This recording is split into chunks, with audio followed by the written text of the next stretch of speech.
La majorité des espèces sur Terre sont des parasites. Comme le faisait remarquer le scientifique Donald Windsor, si chaque espèce animale libre abrite au minimum une espèce de parasite, il est évident que la plus grande biodiversité se trouve chez les parasites.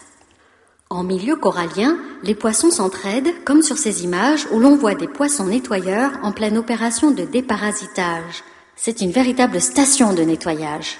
Mais que connaît-on du rôle des parasites dans l'écosystème, de leur place dans la biodiversité ? Une étude est actuellement menée par le professeur Jean-Loup Justine du Muséum national d'histoire naturelle en accueil au centre IRD de Nouméa. Elle a pour objectif de décrire un ensemble de parasites, les monogènes, présents dans 2 groupes de poissons parmi ceux les plus consommés en Nouvelle-Calédonie, c'est-à-dire les bossus et les mérous. Quelles sont les différentes étapes pour constituer une collection ? Pour avoir des parasites dans de bonnes conditions, il faut qu'ils soient vivants. Pour cela, il faut d'abord obtenir un poisson aussi frais que possible. Ensuite, on extrait les organes du poisson. On cherche les parasites dans ces organes, dans les branchies, dans l'intestin. Sur les branchies de ces poissons, des dizaines d'espèces de vers marins minuscules sont observées. Ce sont des monogènes. Ils mesurent entre 0,3 et 5 mm. Lors des dissections, des parasites appartenant à différents groupes sont collectés et conservés dans de l'alcool. Ils seront par la suite envoyés à un réseau international de spécialistes et serviront ainsi d'échantillons de référence pour la communauté scientifique.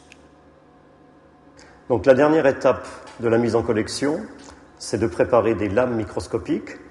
Et pour cela, on utilise des produits tout à fait classiques qui ont fait leurs preuves il y a plus d'un siècle. L'essence de girofle, le baume du Canada.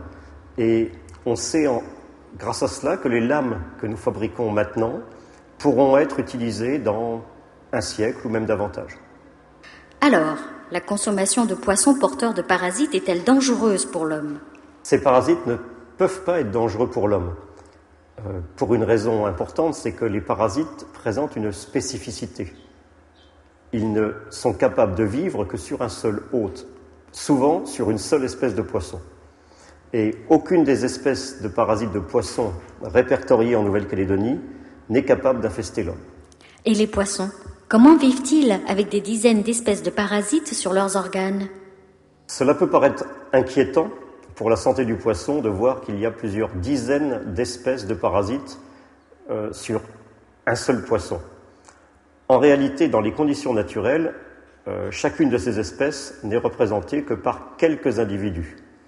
Et le danger pour la santé du poisson est faible. Il n'en serait pas de même dans des conditions artificielles, comme par exemple en aquaculture, où les proliférations de parasites peuvent souvent causer de graves problèmes à la santé des poissons. Ainsi, l'aquaculture dans tout le Pacifique pourra bénéficier de la connaissance acquise en Nouvelle-Calédonie sur les relations entre les poissons et leurs parasites. En milieu corallien, là où le plongeur et le pêcheur voient un poisson, le parasitologue, lui, voit un écosystème qui abrite et nourrit des dizaines d'espèces de formes de vie différentes.